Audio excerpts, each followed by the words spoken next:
Salut les amis, tout d'abord n'hésitez pas à vous abonner s'il vous plaît, c'est très important pour le développement de cette chaîne et surtout n'oubliez pas un petit pouce bleu, ça fait un homme heureux.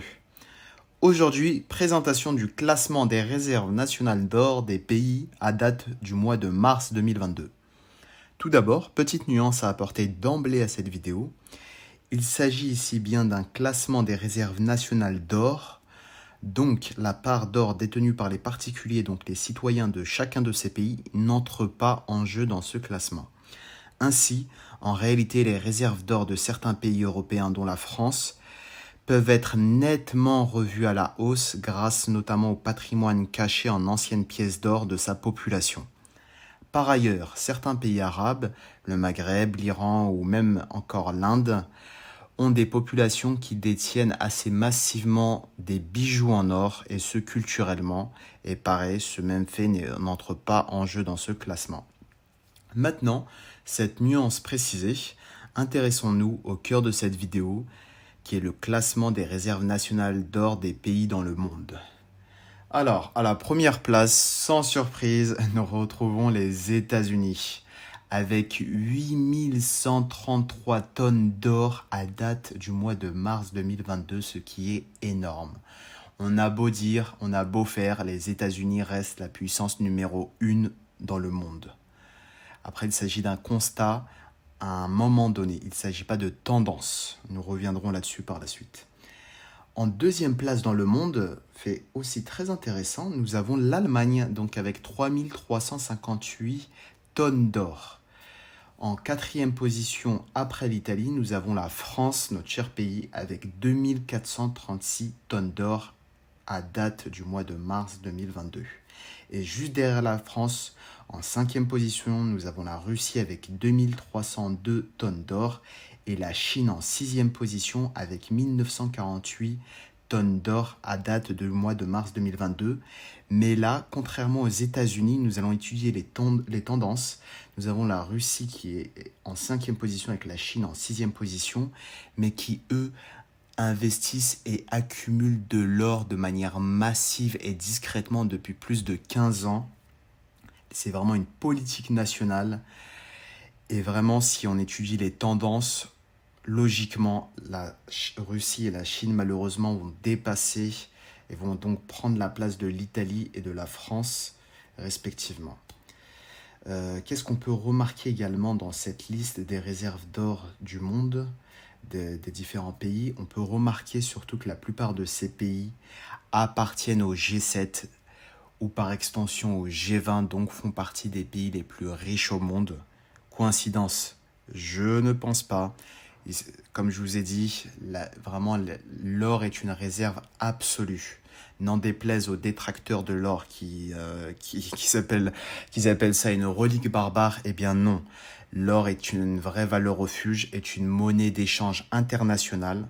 Bon, entre particuliers non, effectivement, pas encore du moins, mais entre pays, c'est vraiment une réserve de valeur, même un moyen d'échange, comme nous le verrons par la suite avec d'autres pays. Et vraiment, on voit une certaine corrélation. Enfin là, ça crève les yeux pour moi. C'est vraiment tous les pays les plus riches, les plus puissants en termes économiques, en termes financiers, monétaires, militaires, influence politique, eh bien, font partie de ce classement des pays qui détiennent le plus d'or dans leur banque nationale. Alors, maintenant, passons sur la liste donc des réserves d'or nationales du continent américain. À la première place, bien entendu, nous avons les États-Unis, étant donné qu'ils sont numéro 1 dans le monde.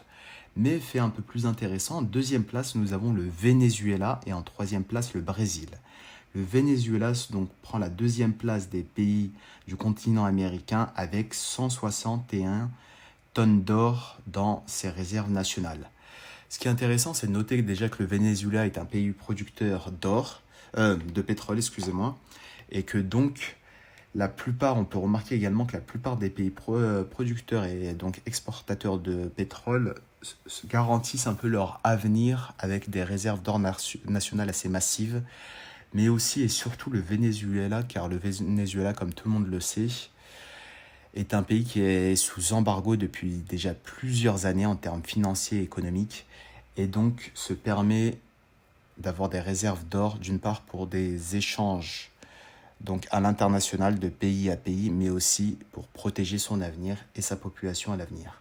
Et en troisième position, comme on a dit, nous retrouvons donc le Brésil avec 130 tonnes d'or.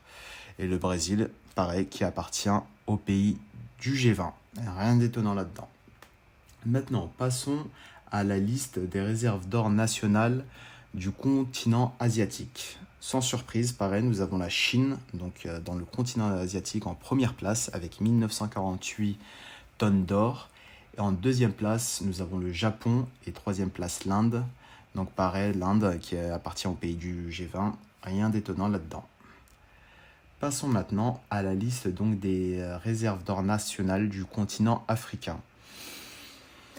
Même remarque, la plupart des pays donc au top dans cette liste des réserves d'or nationales sont les pays, comme de par hasard, les plus développés, les plus riches et les plus développés en termes économiques et militaires. Donc en première place, nous avons l'Algérie avec 174 tonnes d'or. Deuxième place, l'Afrique du Sud qui appartient au pays du G20 avec 125 tonnes d'or dans ses réserves nationales. Et troisième place, l'Égypte avec également 125 tonnes d'or ou un peu moins. Cinquième place, nous avons le Maroc avec 22 tonnes d'or. Et neuvième place, la Tunisie avec 6,84 tonnes d'or.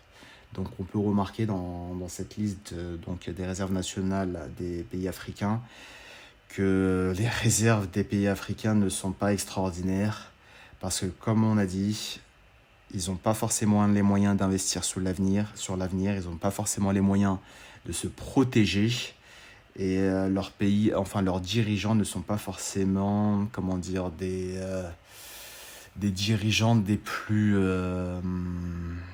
intéressés de l'avenir de leur pays. Par ailleurs, c'est à peu près la même chose en Europe, hein. Si on regarde par contre les tendances, parce que l'histoire veut que les pays européens ont des énormes réserves d'or. Merci beaucoup nos ancêtres, mais les dirigeants actuels, si on regarde la tendance, enfin il faut juste prendre l'exemple de monsieur Sarkozy qui a vendu une partie des réserves d'or de la Banque de France, ou alors monsieur Macron également qui a envisagé quant à lui de vendre une certaine partie des réserves d'or de la Banque de France pour annuler une partie de la dette africaine, ce qui n'est pas dans l'intérêt du peuple français de quelque origine qu'il soit. Voilà, petite vidéo terminée. C'était vraiment une petite vidéo de détente, mais culturelle et surtout pour faire comprendre ce qui crève les yeux pour moi, la corrélation entre la puissance des pays et leurs réserves nationales d'or. Donc si les pays les plus puissants du monde le font, pourquoi pas vous?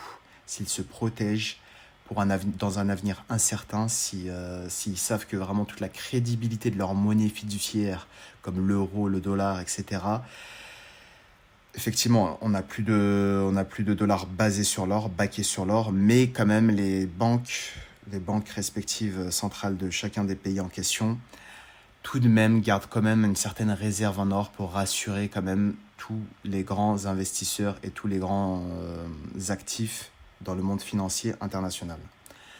Voilà les amis, je vais vous laisser. Je vous souhaite une très bonne journée et à une prochaine vidéo les amis. Bye bye.